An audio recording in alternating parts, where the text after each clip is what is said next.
လွယ်ကူမြန်ဆန်တဲ့ပွဲတဲ့စတုံးလေးကိုအတူတူထုံးကြမယ်မင်္ဂလာပါရှင်ဒီနေ့ပွဲတဲ့စတုံးလေးကအရန်ကိုလွယ်ပြီးတော့အလုံးလိုက်ထုံလို့အဆင်ပြေမယ်လို့မျှော်လင့်ပါတယ်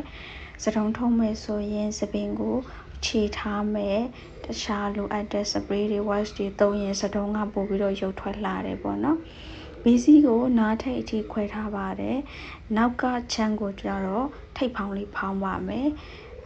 ဒီစတုံးလေးထုံးပြတဲ့အခါဘေးကစပင်အမွေးလေးတွေနည်းနည်းထောင်နေတာမတက်မြက်ဖြစ်နေတာလေးကိုတော့နည်းနည်းသိခံပြီးတော့ကြည့်ပေးပါချို့ကဒီစတုံးထုံးလေးကိုနမူနာအနေနဲ့ပြတာဖြစ်တဲ့အတွက်မော်ဒယ်ကခေါင်းပြန်မလျှော်ရအောင်လို့ဘာမှမသုံးဘဲနဲ့ဒီတိုင်းလေးထုံးပြတာဖြစ်ပါတယ်နောက်ချမ်းကိုချို့တို့ထိပ်ဖောင်းပြီးတော့ခုလိုလေးစီးလိုက်တယ်ဘေးချမ်းကိုကြတော့အဝိုင်းကိုဖောင်းလေးဖြစ်အောင်တသားလေးတင်လိုက်ပါတယ်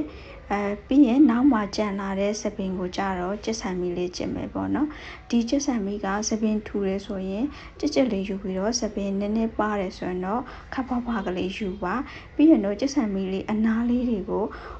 စတုံးပုံစံပြန်လုပ်ဖို့အတွက် fancy ပုံစံလေးထွက်အောင်လို့ဆွဲထုတ်ရမယ်ပေါ့နော်နှစ်ဖက်စလုံးကိုပုံစံတူလေးချစ်ပြီးတော့ခောက်ပြီးတော့ဟိုဘက်ဒီဘက်သွင်းလိုက်တာဖြစ်ပါတယ်ဆိုတော့စတုံးပုံစံကကိုယ့်အကူဆင်ရတာဖြစ်တဲ့အတွက်ကလစ်တွေပြန်ပြီးတော့ထိုးတဲ့အခါလှလှပလေးဖြစ်ဖို့လိုမယ်ပေါ့နော်ဒီတိုင်းလေးဆိုရင်စတုံးကပြီးသွားပြီပန်းကတော့ချိုးစီမှာရောင်းတဲ့သင်တန်းလေးဖွင့်တဲ့ဒီကြောက်ခက်လေးကိုပန်ထားပေးတာဖြစ်ပါတယ်သူကတစ်ခက်ထင်းနဲ့တောင်လှတယ်ပေါ့နော်အားလုံးပဲဆုံးဖြတ်ကြည့်ပေးလို့ကျေးဇူးအများကြီးတင်ပါတယ်နောက်ထပ်ဗီဒီယိုမှာပြန်ဆုံပါမယ်ရှင်